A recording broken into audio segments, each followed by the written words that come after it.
Get ready for the next fight!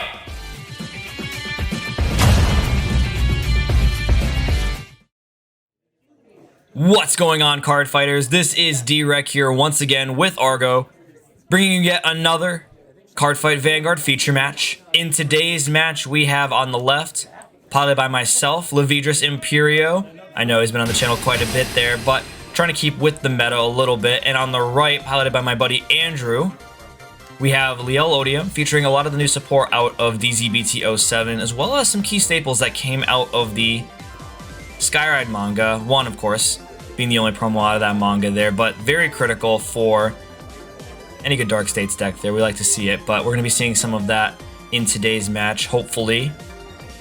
And in today's match, my buddy Andrew is going to be taking the first turn. Liael Odium has a pretty solid early game. Can definitely be pretty intimidating with some of the cards that the deck utilizes with the Destined Timepiece there and the manipulation of the Regress gauge, being able to superior call stuff from the gauge while also stacking with the order card to set up for Liael Odium's Divine Skill there. Going into my grade 1 turn, pretty straightforward for Levidras, all the way up to grade 3. It's going to be pretty simple. We're going to ride, we generate the 3 energy for the energy generator there, and then we're going to swing. No offensive check, defensive check from Andrew there with the front trigger, but no real utility off of that being the only attack for the turn. Now the grade 2 game for Liael can be pretty intimidating depending on if he has the setup or not. But if he does, being able to manipulate the Destined Timepiece there and the Regress gauge to be able to call out either the grade 3 or the grade 2. There's a couple other key cards that he can utilize as well. He's going to pitch the new discard fodder there for the ride deck.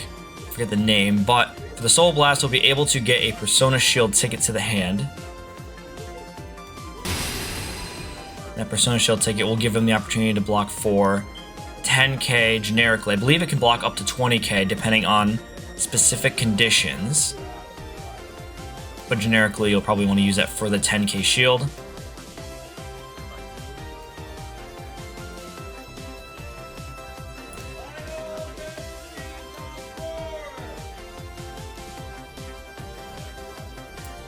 And that grade 2 skill is going to let him set the grade 3 to the recess gauge to draw cards. And he's going to call another copy of the discard fodder there to get another Persona Shield ticket.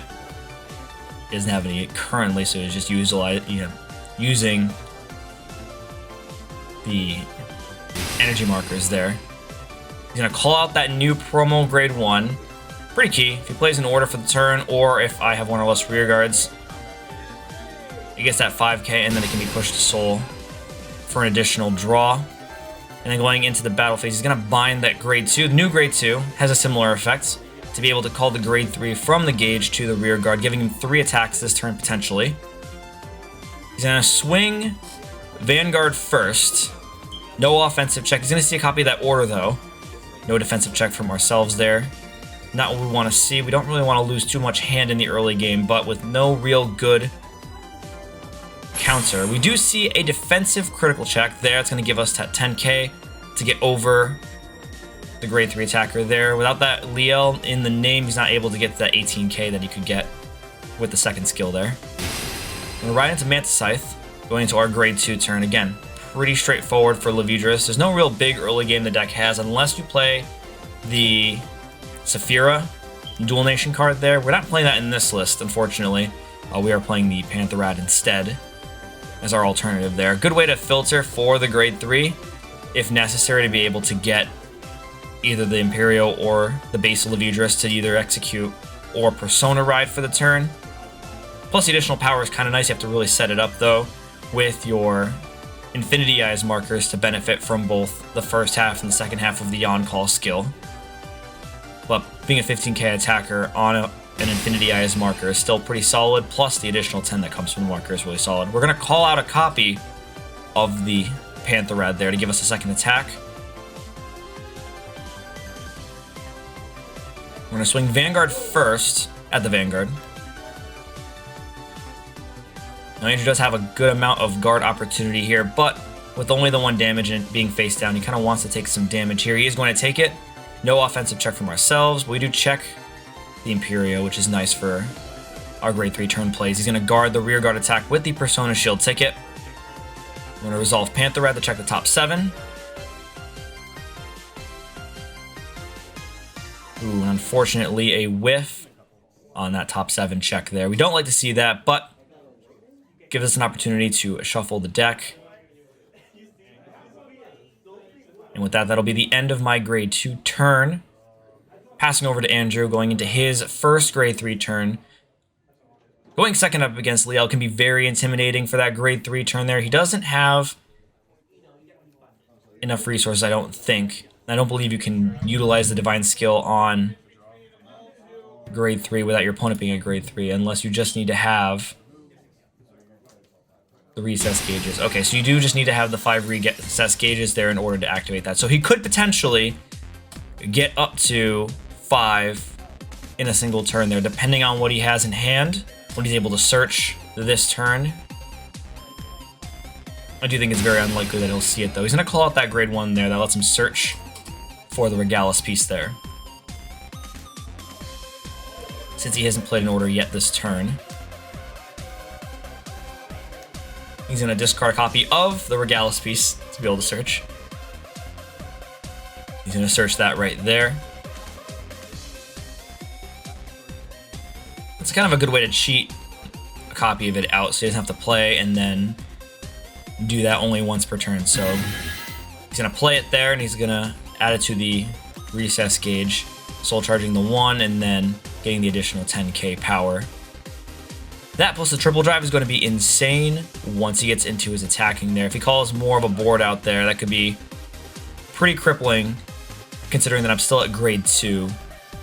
The counter boss will be handy for some catch up, but we don't want to be too far behind this early in the game.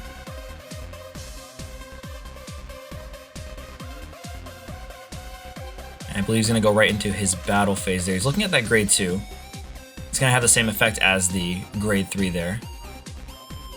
Alright, so he's going to activate the grade 2's effect from the gauge there, adding another copy of that order card.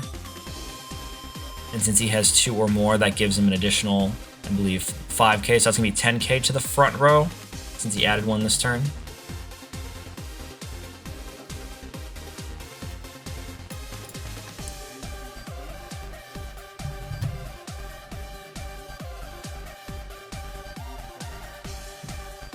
And we're going to see if he can...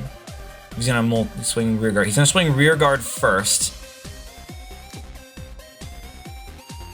Yeah, it's going to be coming in for a pretty hefty 28 with the recess gauge there. And I believe putting a second copy of that order card there with the grade 2 skill triggered it once again. So that's going to be an additional 10k on the Vanguard. The Vanguard coming in for 43 with potentially triple drive if he does the skill here. I'm going to guard the rear guard attack there for the 30 against his 28.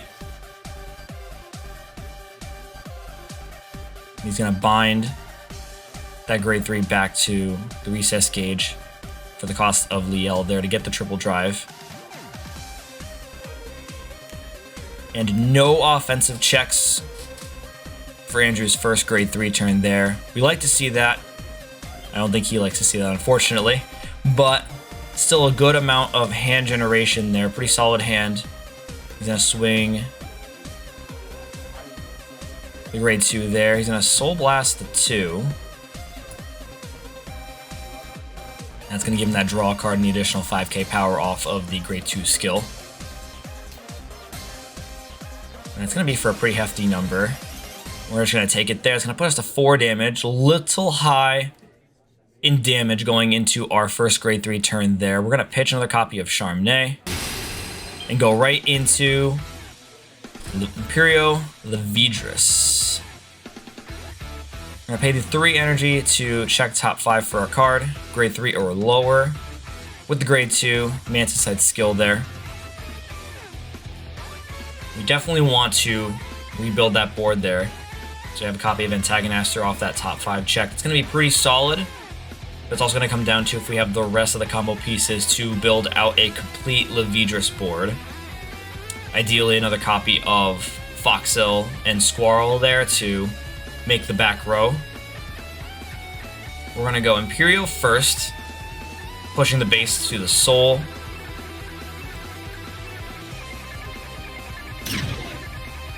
We're going to give ourselves 1, and then we're going to give Andrew 2.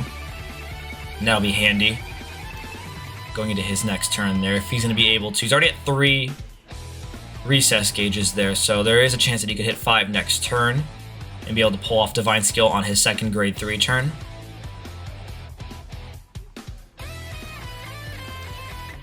We really want to be able to build our board back up here. So if you can call the Antagonister, that's definitely another way to check top 2 for a couple of different key pieces there. We're going to Divine Skill ourselves now that we're at grade 3, and having gone second, we'll be able to resolve that. So we'll have 2 Infinity Eyes markers to our back row, and then we're going to throw 1 behind Andrew's Vanguard there.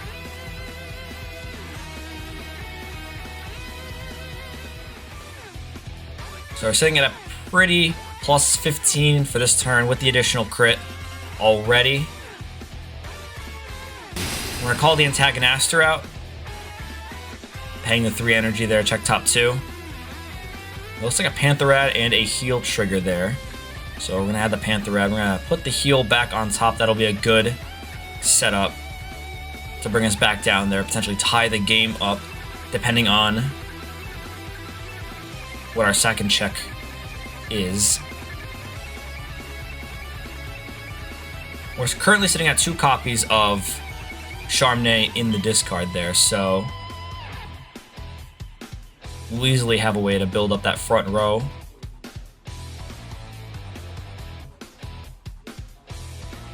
Now, in either situation, it would be pretty handy if the Pantherad also checked for your opponent's same column there for that additional power bonus there. Unfortunately, it only checks for your field, so if you play that out there, it does not get, even if you put it on your opposing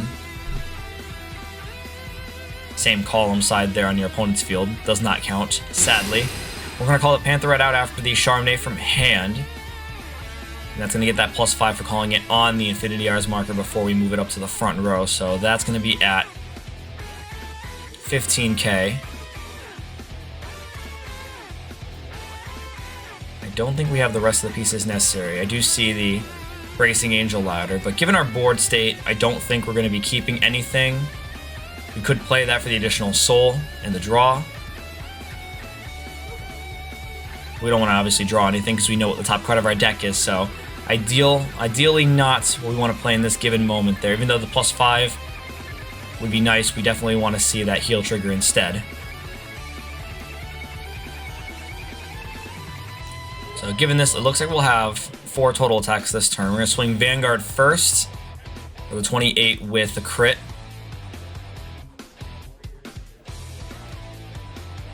Add Vanguard there.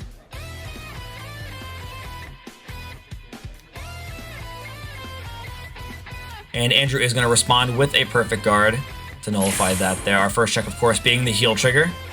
Power's going to go to the Pantherad. And we're going to take the Foxhole back from the damage zone. And then nothing on the second check, although the PG is exceptionally nice. Hopefully we can see a copy of potentially Hooli, so we can get that Foxhole back there and be able to set up more multi-attacking from the back row. We're going to swing the Antagonister next. It's going to be coming in for 30k. Add Vanguard there.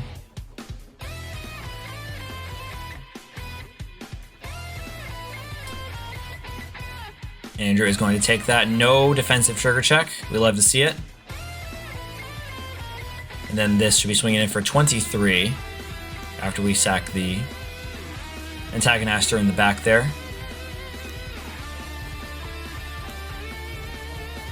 And he's going to guard 28. We'll resolve that to draw. Another Empireo off the top check there. Will be good for next turn. And then we'll swing in with the Pantherad there for the 25.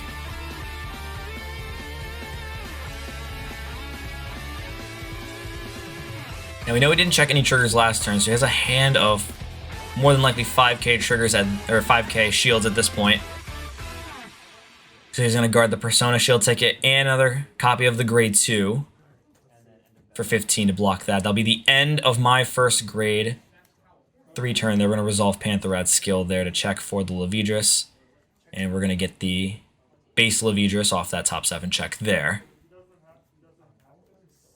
Now again, this could be a pretty scary second grade 3 turn for Andrew if he's able to get to the 5 regress gauges there so he can execute on Odium's divine skill this turn. If he can, it would be a pretty impactful turn, applying a lot of damage as well as crippling a lot of my hand advantage from that last turn there. We do have a pretty decent amount of cards in hand going into this turn, but if he's able to pull this off this turn, that could be a pretty massive push.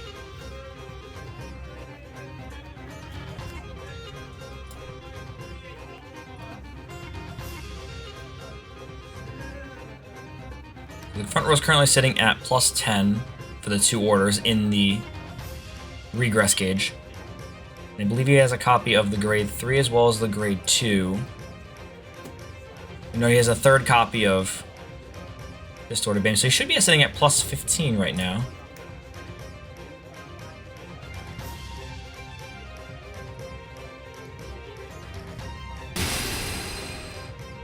Gonna call another copy of that grade 1 since he played that order to the regress gauge there. We won't be able to do the Soul Blast effect, but it doesn't matter because I believe he already has all 4 copies out anyhow, so that's just another booster at this point. And then he puts another copy into the regress gauge, I believe, with the grade 3 skill there. So he now has a fully set up board, plus the promo booster back there. He's going to be able to draw additional cards and cycle since he played an order this turn. The front row should be sitting at plus 20. Minus the Vanguard, of course. So swinging in.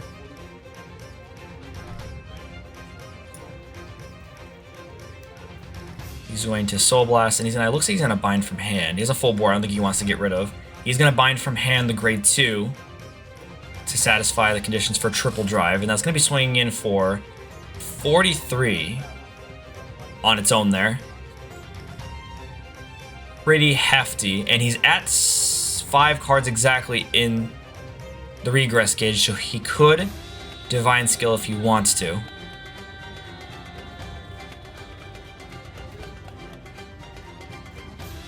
So 3 checks here. And he gets a critical on the last check there. He's going to give all effects to the Vanguard. We did no guard this, so our first check is a defensive heal. It is going to resolve, being that we're tied at 3 damage. It's going to heal us back to 3. And the second check, nothing there. The Huli, we unfortunately did need that Huli. Hopefully we see one of the other copies remaining in deck. I don't believe we have one in hand at this point in time.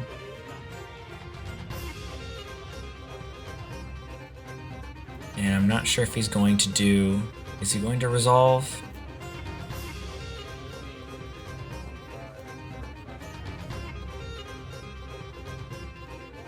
Okay, so we had to cut the video. Unfortunately, someone knocked over our camera there, but he did activate the Divine Skill there, paying the cost earlier.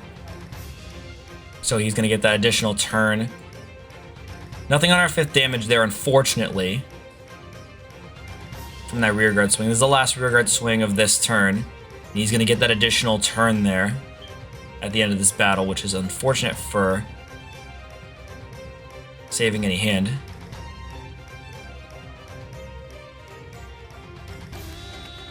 So we are going to resolve that by taking the Infinity Eyes markers, adding a card. And we're going to PG that column there. That column was already, what was it, 10, 15, plus the trigger effect there. So that would have been 23, 28, 38, 58 with that boost. Whew, well over 60k. I believe pushing 71k. And then resolving the Divine Skill, he's taking that additional turn there. After drawing, he goes right to the battle phase.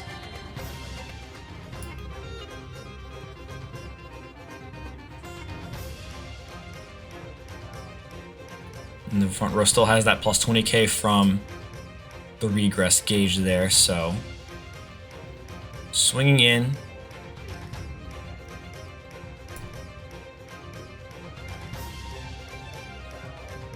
And it gets triple drive once again, but because of the skill, it would only be twin drive. Not technically twin drive, it's just twin drive minus 1 drive, due to the wording of that skill there, so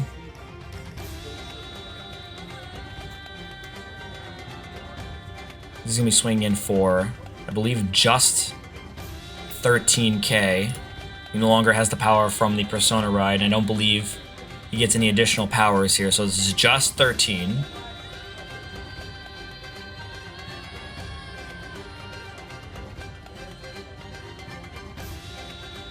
We do still have a decent amount of guard in hand, but those 2 rear guard columns are going to be still exceptionally threatening.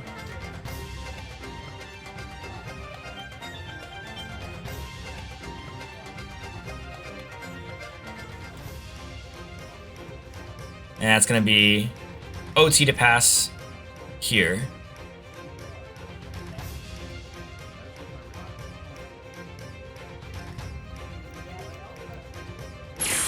And he does see the front trigger there.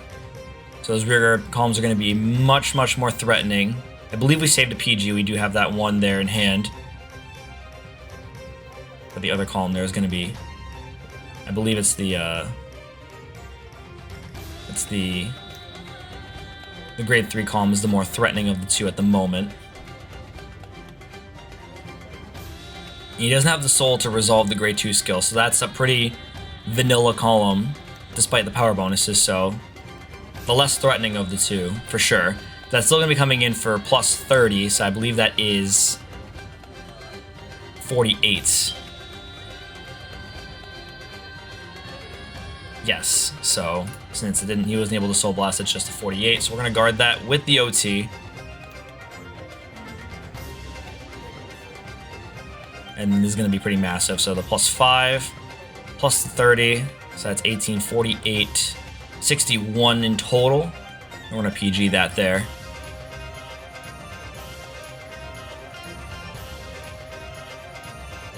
And we are going to pitch the base Levidras for the cost of the PG. Unfortunately, I believe the other cards in hand we needed for the board there, so we're not going to be able to do, unless we drew it. I don't believe we drew it. No, we didn't draw it. No backup copy of Levidras to resolve Levidras' skill there, so Persona Ride, we can still do the Counter Blast to get the additional Infinity Eyes markers, but we are at 3, so we don't need to technically do more. We still could, depending on if we want to utilize those Counter Blasts or not.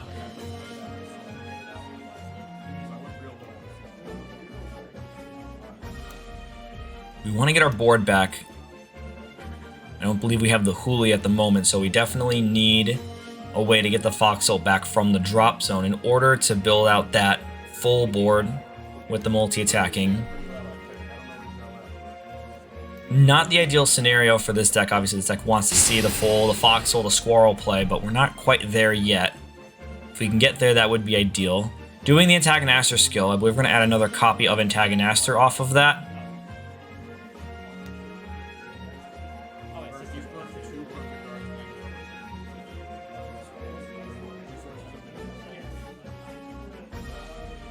We're going to play another Antagonister to the front row there.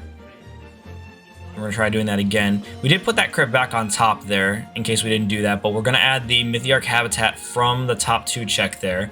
We're just going to bottom deck the crit. Seeing as we're going to be shuffling the deck, there's no essence in keeping it on top. We want to be able to search for another board builder here. And I do see a copy of the Huli there, but I also see a copy of the Squirrel.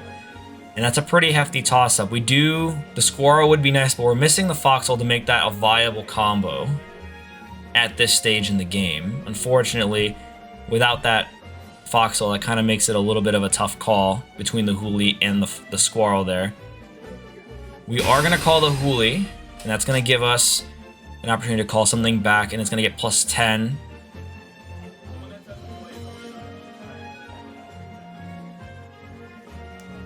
going to use Huli's skill here to call something back.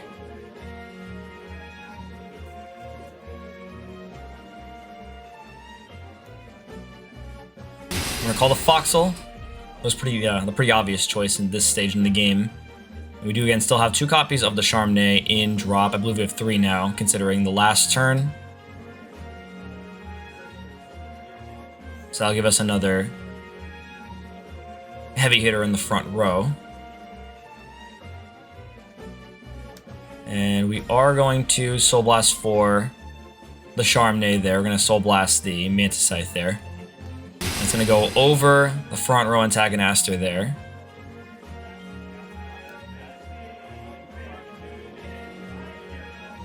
And a Pantherad from hand. That's going to get +5 off of his own skill there. Making that a 25k with the Infinity Eyes marker there. So, pretty solid board. Now again, we definitely could have gone for the Counterblast for the Infinity Eyes markers. The extra 10k would have been helpful. However,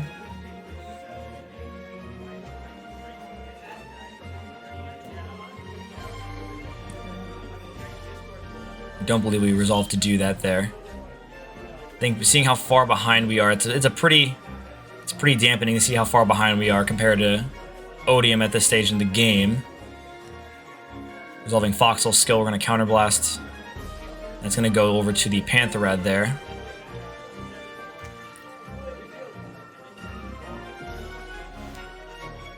That's going to be swinging in for 28 plus the 15, 43. First check crit. And we didn't even stack it this time, so that was a all-natural crit right there.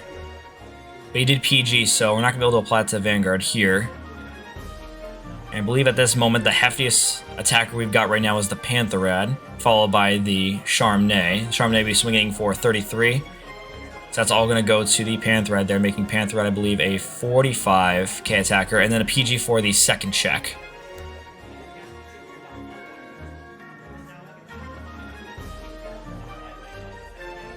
Antagonizer swinging next for 30k.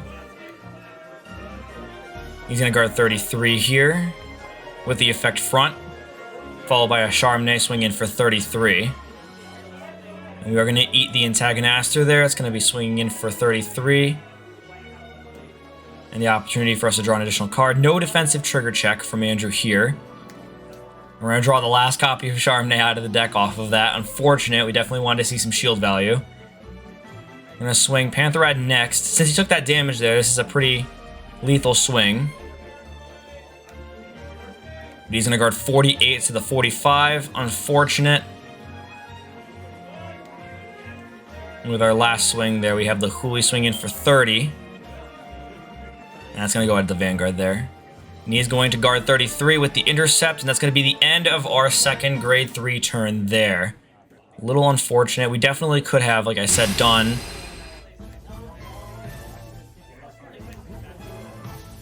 that there, but our hand is pretty lackluster given the lack of shield value. We had the grade 3 ad there from the draw.